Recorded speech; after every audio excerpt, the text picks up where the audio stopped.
Hey, Sam, you there? Hey, How are you? good man. How you doing? Good. So is that your camera on your computer, or you have a webcam? There's a webcam on my computer. Okay. Do you use PC? I use PC. Yeah. Huh. I thought millennials only use Apple. No, I did away with the old apples a long time ago. I've got a guy in here, a 22-year-old virgin. So if you want to relate anything to him, he's available. He's at your disposal. I'm all set. Okay, good. Sammy, let's just keep everyone abreast. Hey, wait a minute, Dave. Can you go get my 5 Bricks shirt from the closet? Let's keep everyone abreast of the situation. For those who don't know, Sam Hyde, funny guy. We discussed you at length yesterday. We talked about the that awesome TED Talk and Rutgers and remember when you went on stage and you talked for about 20 minutes about how homosexuality is a sin at a comedy show and drove everyone insane, which I thought was beautiful performance art because you made the audience the funny part of the show. Yeah, I didn't know anything about it, but I knew that it was in Brooklyn, and I wanted to see if I could get people to leave quickly, which they did. I feel like you said that AIDS was God just checking itself, nature, because clearly you're not supposed to fuck that much, and if a bug did it, it'd probably get a disease. So if a human does it, he's going to get a disease. I think I said something along those lines. Yeah, like God doesn't want you putting feces in your skin, right? So if you keep scratching a scab with dirty fingernails, you're going to get an infection. There's a check and a balance there. AIDS is just a check and a balance. Boy, the hipsters love that one. So then you do a show, and you gave me herpes, by the way. I was so stressed out when I heard this news, I had an outbreak on my face. Because I'm so sorry about that, man. Of course I hate social justice warriors, but what really made me sick was that this was comedians, and it wasn't just comedians, it was the comedians in the weirdest, kookiest enclave of comedy. And you go, why are they getting involved in this fucking stupid fat lesbian shit? Yeah, it's a very weird thing. I mean, as far as I'm aware, for the past, as long as I've been alive, you've heard nothing but comedians talking about how we have to be free to say, I like to eat poop, and like all these other types of things. Like they've been campaigning for more and more for the ability to say more and more disgusting things on TV. And I guess we come around and really get these alt comedians on our case, which was just very strange to see. Yeah, like I've hung out with all of these guys, and politics never comes up ever. And then, like Tim Heidecker, for example, I talked to him once, and he told me about these black crackheads that he lived above, and how he heard them fighting. I think it was a son and his mother, and he went down to break it up, and then the crackhead started chasing him with a knife. And as Tim was running, he was being stabbed in the back. Stabbed. Yeah, I think that's a very fucked up story, man. That I mean, I've been wondering because Tim, his stuff is like he's made really good comedy. He's made like really funny shit, and like I'm not gonna get into it, but that is a weird story. Well, so that's the kind of world these guys live in, is just kooky, funny stories. And then all of a sudden, I think Trump was a big part of this. They go, we're getting political now, and then Tim gets focused on Alex Jones, which don't pick a fight with Alex Jones unless you've done your fucking homework. He's making fun of his vitamin supplements. Ooh. And then Eric Andre goes to the Trump rally, and he gets up on stage and he goes, I pooped my pants. And everyone goes, all right, well, can you get off the stage now? I mean, you're wasting everyone's time. This isn't funny or shocking or anything. It's not Sam Hyde saying that homosexuality is a sin to a room of hipsters. And I thought Eric, did you see Eric Andre was going around making Bernie supporters smell shit? No. I think I might be wrong about this, but I think he had like shit in a sock, and he was going around. I mean, it's funny, making Bernie supporters smell shit. But it's kind of infuriating because the position they're taking is like tacitly or overtly supporting Hillary. Like this, absolutely corrupt. And Bernie is, I definitely don't agree with any Bernie Sanders politics, but he at least appeared, up until he bought a $600,000 house, he appeared to be like not corrupt, like not this horrible person. And going to a Bernie Sanders rally and just kicking people while they're down, making them smell shit. It's like, I want to say I wouldn't do that, but I might do that. But It just seems, I mean, that's an example of them being awesome, but or Eric Andre being actually funny or doing something that is within his grasp. But for the most part, you just go, why are you showing up to this thing? Why are you a fucking vegan, liberal, feminist, you know, with PMS? Like Brett Gelman saying, I'm a white male. I don't know what it's like to walk down the street and be judged by the color of my skin or my gender. It's sickening. Now, you know what really happened, too, at Adult Swim with Brett Gelman? They said, Mike Lazo said, women don't tend to be funny because they're not into conflict. That got him in huge shit. They said, you better get some chicks. So he goes, Brett, I need chicks. And Brett goes, no problem. I got this, my black wife. And they go, she's a wardrobe designer. She's a fucking stylist. When I say I need chicks, I don't mean just grab the one next to you. I mean comedy writers and shit. And he goes, I don't know any. And they go, well, get out of here then. And he goes, I'm leaving because it's racist. Yeah, that's so. I would never get away with that if I tried to make a move like bringing my girlfriend to create a show as my like cover or whatever. That's so. And he just gets away with it because I don't know. Is it because he's Jewish? Maybe. Well, getting a black wife in comedy is a great way to sort of protect you from any of these allegations. Bill Burr did it. By the way, guys, if you're out there and you're in comedy and you want to get a black wife to make yourself immune, you can get a super hot one. You can get we call that El Clasico when you get the black wife to ward off the bad juju. That's El Clasico. Oh, Clasico. Well, if you're a 7, you can get a black 8. I think. Okay. Every Indian girl I fucked, not feather, but dot, was out of my league. Like other Indian guys would be so fucking pissed that a 7 like me was walking around with an 8. But when you go down in race, you can go up in looks. Oh my God, man. Just kidding.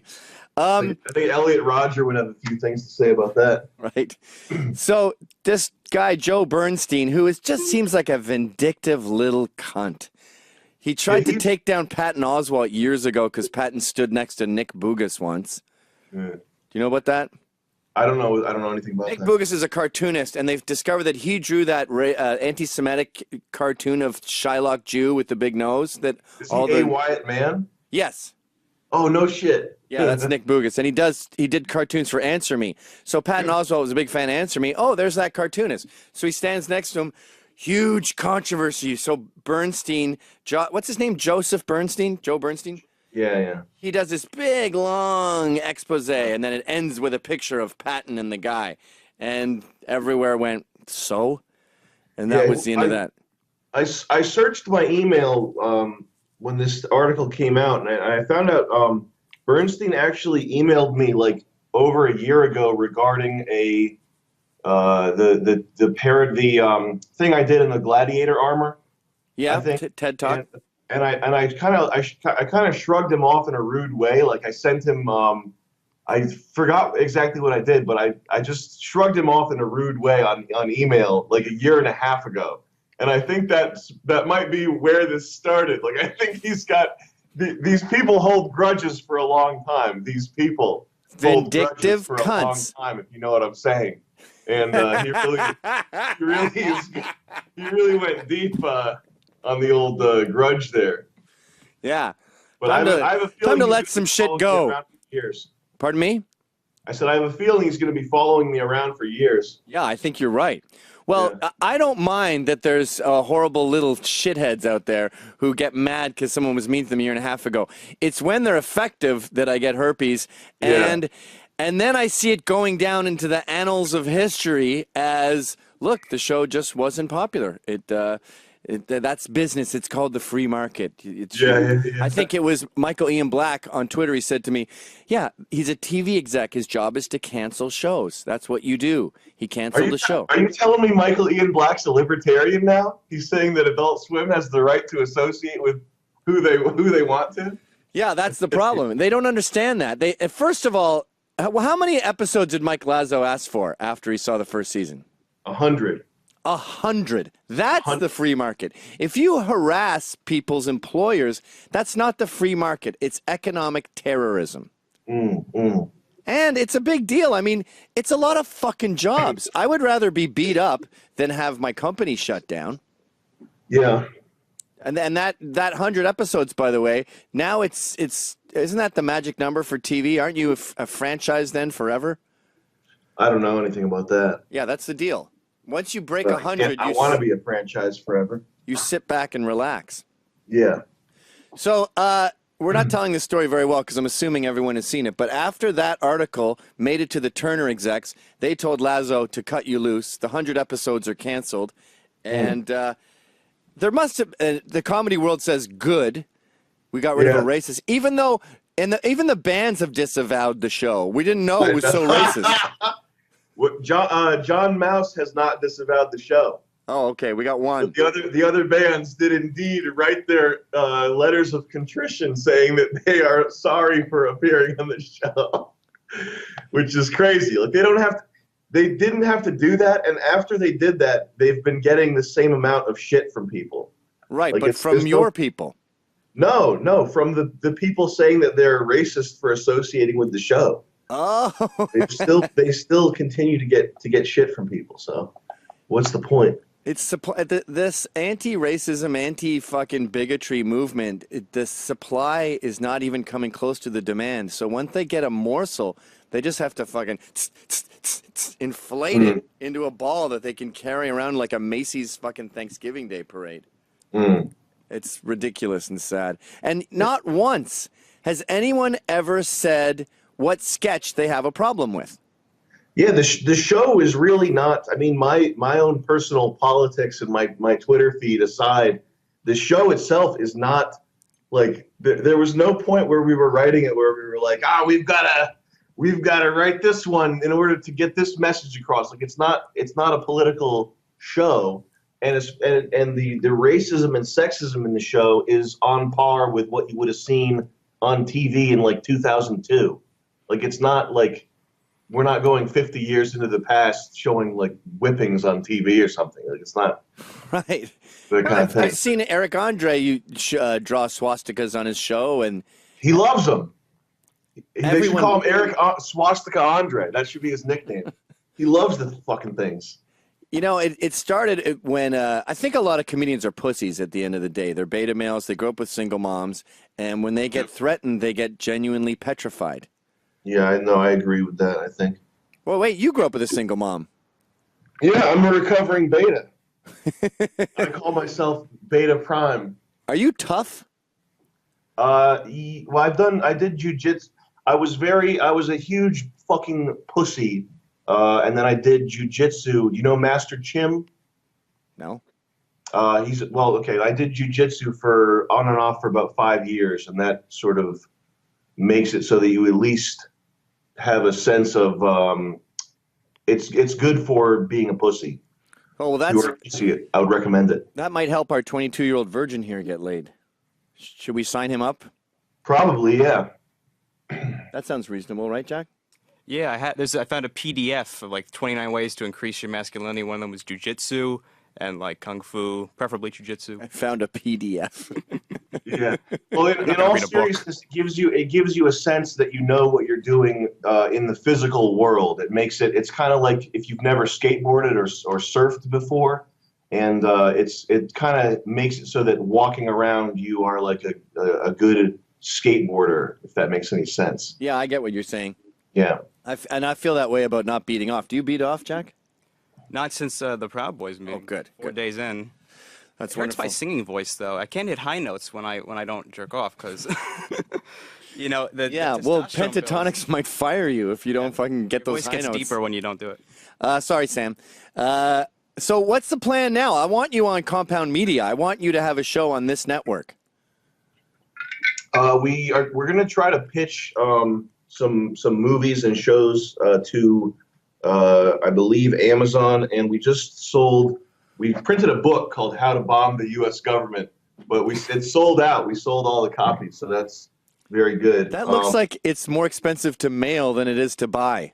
Yeah, it's 4 pounds of paper, so it's like we got to figure out a way to cut that down. But that's we're gonna keep doing indie comedy stuff for the time being, I think.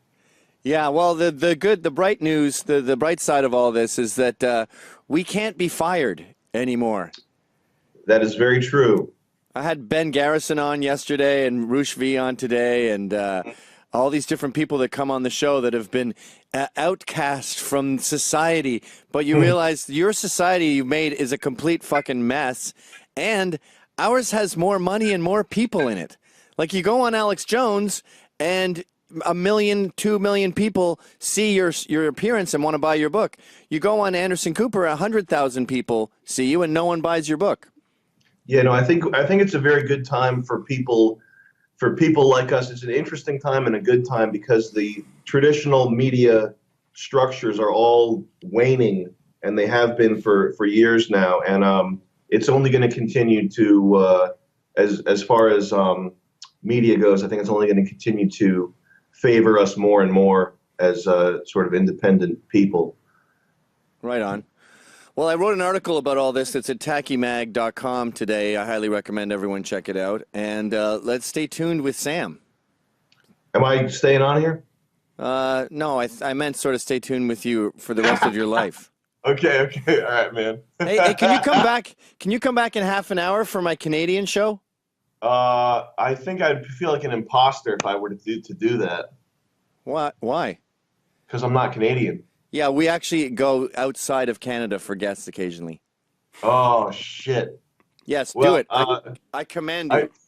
My thing is, live, like, I think your viewers are probably thinking, who the fuck is this guy? Like, my ability to be compelling live, like off the cuff, is very limited. Like, this All is right, why. we'll just do a 5-minute and we'll talk about what happened here. Look, I'm wasting their time on this show talking about another show. God. Okay, I'll All right. talk to you in half an hour. Bye. All right.